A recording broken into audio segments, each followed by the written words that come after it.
Buenas tardes, queridos hermanos. Espero que todos estemos disfrutando de un hermoso día jueves.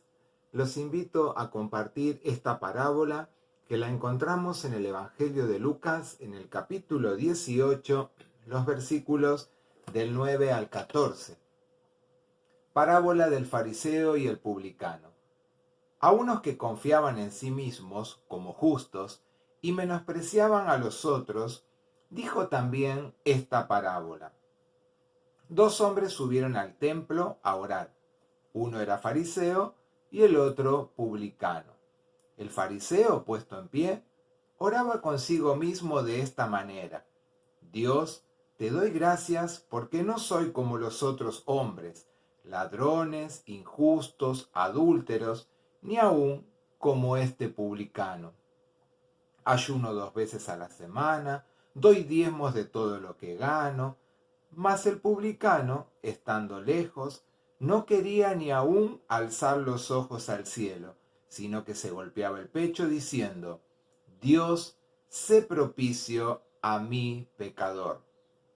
Os digo que éste descendió a su casa justificado antes que el otro, porque cualquiera que se enaltece será humillado, y el que se humilla será enaltecido.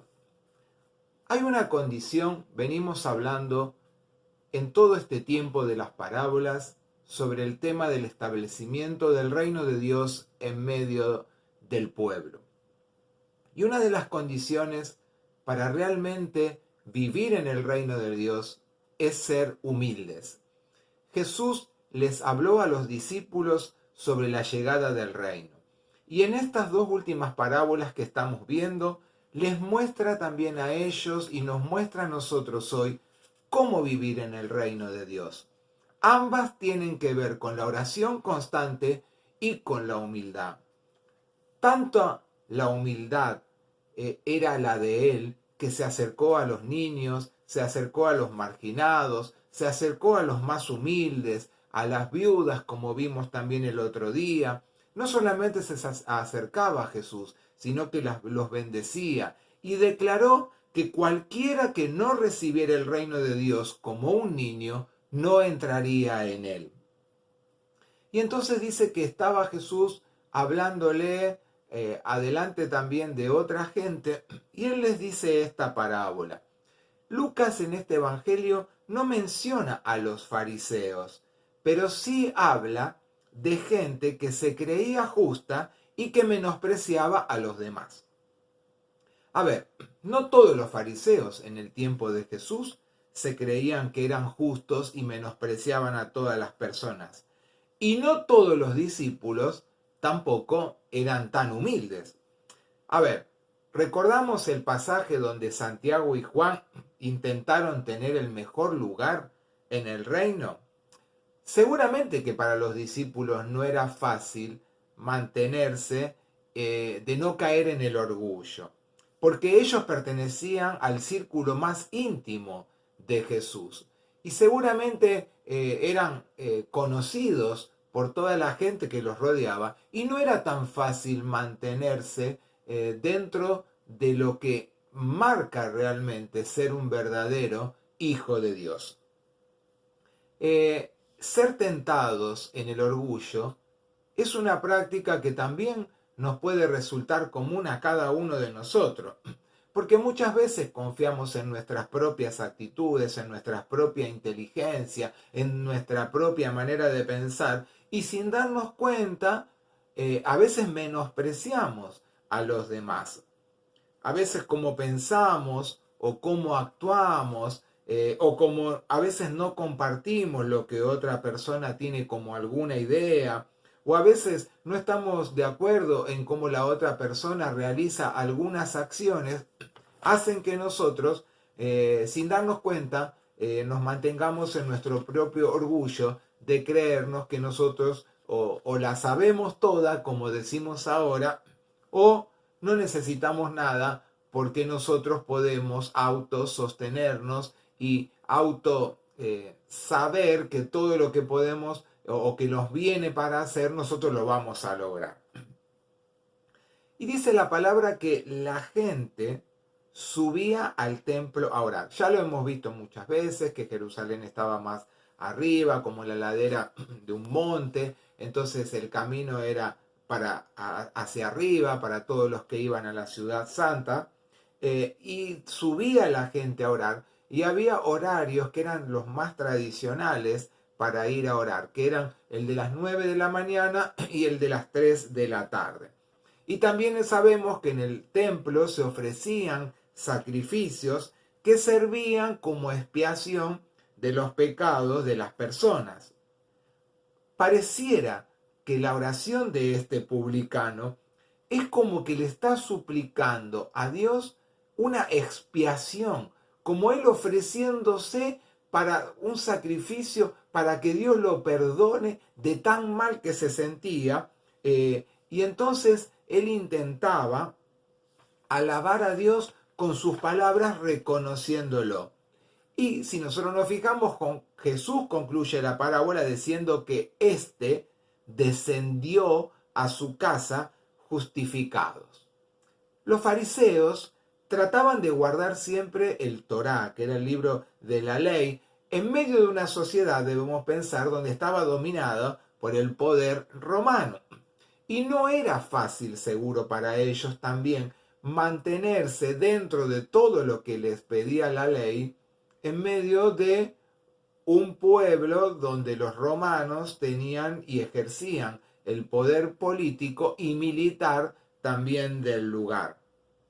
Y también debemos recordar que los publicanos, por otro lado, colaboraban en la recaudación muchas veces con los romanos, y algunos dicen que le robaban a los judíos. O sea que dentro de la sociedad también los publicanos muchas veces por el mismo pueblo no eran bien vistos.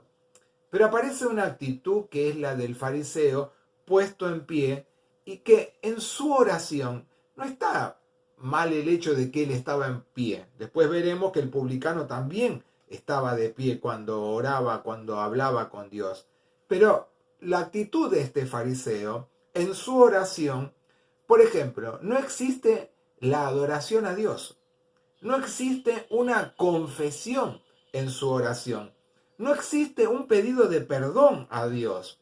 Solo en él, en su oración, cuando él hablaba, hay un agradecimiento, pero centrado en sí mismo, en su propio orgullo y no en Dios. O sea que él estaba centrado en él y estaba alejado completamente, su oración lo llevaba alejado completamente de todos los que pudieran rodearlo e inclusive de Dios. Porque él en su oración, él daba gracias por lo que él hacía y por lo que él era, y no le importaba nada de los demás. Al contrario, él habla mal, en este caso del publicano. Y entonces él dice, enumera cosas que él hace. Ayuno 2 veces a la semana, doy diezmo de todo lo que poseo. A ver, él haciendo eso, excedía lo que le pedía la ley, excedía lo que le decía en el Torá. Solo debían ayunar el día de la expiación. Pero él ayunaba, dice acá, 2 veces a la semana.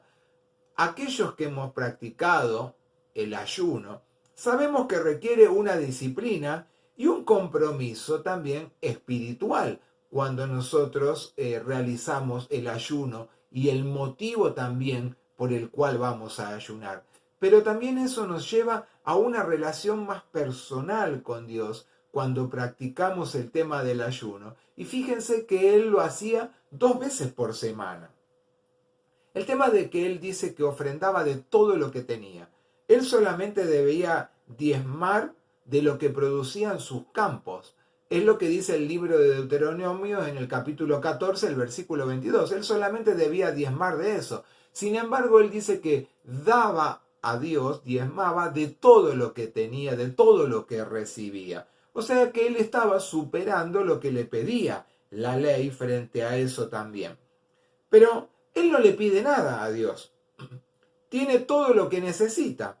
Supera a todos los demás, a los que inclusive le llama ladrones, injustos, adúlteros y publicanos, porque los nombra. Él, como dije antes, es el centro de todos los que lo rodean.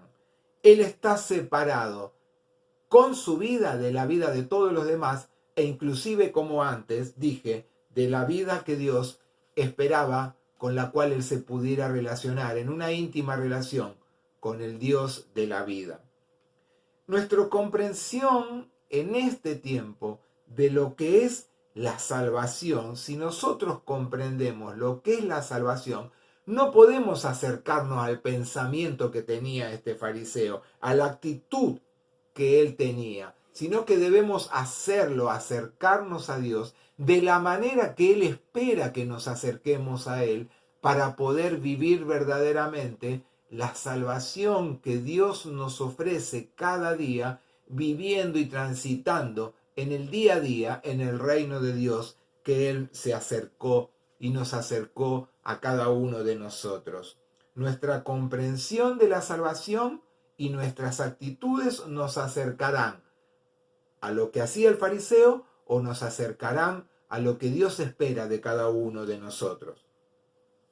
Jesús fue tan claro, fue tan conciso, fue tan gráfico con lo que él hacía, porque él se acercaba a todos, estrechaba la mano de todos, abrazaba a la gente que lo rodeaba, a los pecadores, como él decía.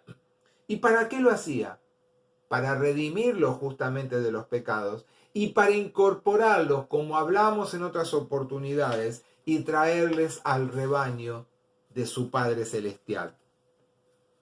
Y aparece la figura, la imagen del publicano, que dice que estando lejos no quería ni siquiera alzar sus ojos al cielo. El publicano, como dije antes, también estaba de pie, estaba solo, pero por el motivo que él estaba parado y solo, era porque él se sentía demasiado pecador, demasiado malo para estar delante de la presencia de Dios. Dice que sería el pecho golpeándose.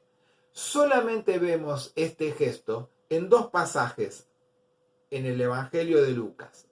En este caso, y en el momento de la crucifixión, después de la muerte de Jesús, cuando la gente volvía, se golpeaba el pecho diciendo: ¿qué hemos hecho? Realmente este era el enviado de Dios. La oración del publicano es simple, es directa. ¿Por qué? Porque solo él espera el perdón de Dios y tiene con Dios una íntima relación, y nos hace acordar al pasaje que encontramos en el Antiguo Testamento, en el libro de los Salmos, en el capítulo 51, los versículos 1 y 2. Pensemos si no nos hace acordar a este texto del Antiguo Testamento. Ten piedad de mí, oh Dios, conforme a tu misericordia.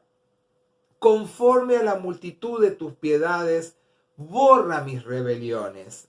Lávame más y más de mi maldad y límpiame de mi pecado. Por eso la actitud de Jesús de decir: este descendió justificado. El publicano no vino a negociar nada con Dios, solo la humildad con la que él llega delante de su presencia para pedirle perdón a Dios. Su justificación no es algo ganado por lo que él pudiera hacer, sino que él es justificado por la gracia de Dios, como lo hemos hablado casi permanentemente en todos los mensajes que hasta ahora hemos podido compartir. Ninguno de nosotros somos merecedores de nada, solo gracias al gran amor de Dios, Él lo hace posible de que nosotros seamos justificados delante de su presencia. Porque bien lo dice la palabra: cualquiera que se ensalza será humillado, y el que se humilla será ensalzado. Toda la Biblia, como comparto siempre, tiene un claro mensaje de vivir una vida en santidad, donde la humildad, como dije al principio, sea un elemento fundamental para cada una de nuestras vidas. No basta con querer ser humildes, debemos vivir en humildad. Y Dios lo hizo trayendo a su propio Hijo en medio nuestro. Y fue tan humilde que, como lo dije en otras oportunidades, no tenía lugar donde nacer, sin embargo Dios lo hizo nacer en medio del pueblo, no tenía quien lo cobijara más que sus padres y los animales que lo rodeaban, no tenía un gran ejército que lo salvara frente a cualquier violencia que se pudiera generar alrededor de él, sino su padre, que siempre cuidó y le acompañó. Y él mismo fue el que se ofreció para expiación de tus pecados, de los míos, del fariseo y del publicano. Nada, como dije antes, podemos lograr sino por la gracia preciosa de nuestro bondadoso Dios. Los cristianos sabemos que no vivimos bajo la ley, sino bajo la gracia. Pero esto no implica que nosotros no cumplamos la ley.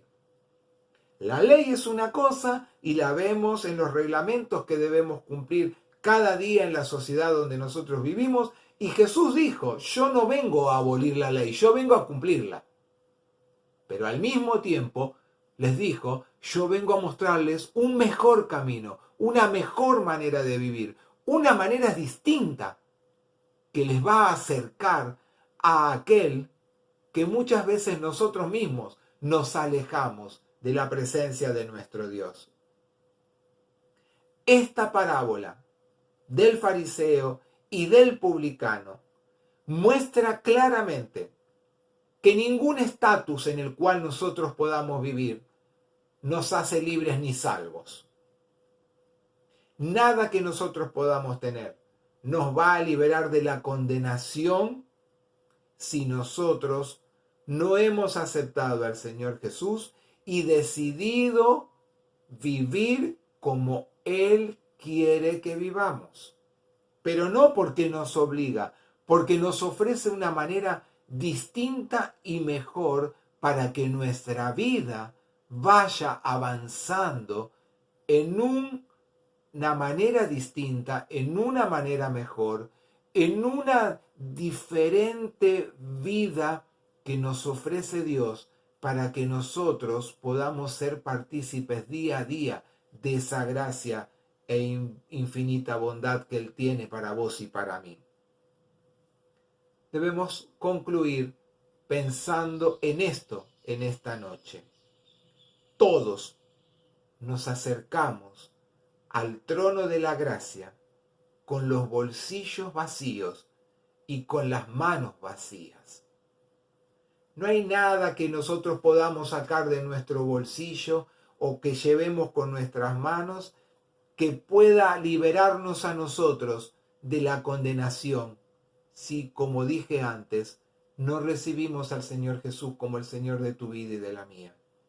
Y tampoco nada va a poder compensar de los valores que podamos tener si nosotros no reconocemos a Dios en todos los actos de nuestra vida, haciendo que nuestra vida sea transparente y viviendo de acuerdo a lo que Él espera de cada uno de nosotros. Este fariseo intentaba vivir más allá de lo que la ley le pedía, pero se olvidó de algo fundamental, de su orgullo. Ese orgullo que lo separaba de la presencia de Dios.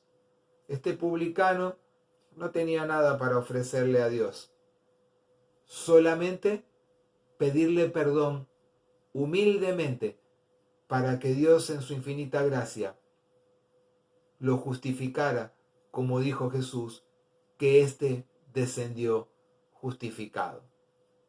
Que esa sea nuestra actitud para vivir verdaderas vidas en el reino de Dios. Humildad. Vida de oración, como hablábamos el jueves pasado. En humildad, para que Dios transforme todo aquello que nos puede separar de su presencia. Que Dios te bendiga y damos gracias a Dios por haber podido compartir también esta parábola y este mensaje en esta tarde-noche. Oramos. Dios y Padre Celestial, te alabamos y te bendecimos por tu infinito amor. Gracias, Señor, porque fuiste tan humilde que te ofreciste claramente hacia cada uno de nosotros, dándonos lo mejor de ti. Pero no solamente, Señor, diste lo mejor, sino que nos estrechaste tu mano, nos estrechaste en tus brazos, nos guías, nos permitís, Señor, tener vidas distintas, vidas abundantes, como dice tu palabra. ¿Qué nos pides? Que solamente vayamos a ti con corazones sencillos y humildes, que nos podamos acercar mirándote a los ojos. Señor, gracias por el ejemplo que tú nos das día a día y porque nos cuidas, nos sostienes y nos guías. Oramos dándote gracias en el nombre de Jesús. Amén.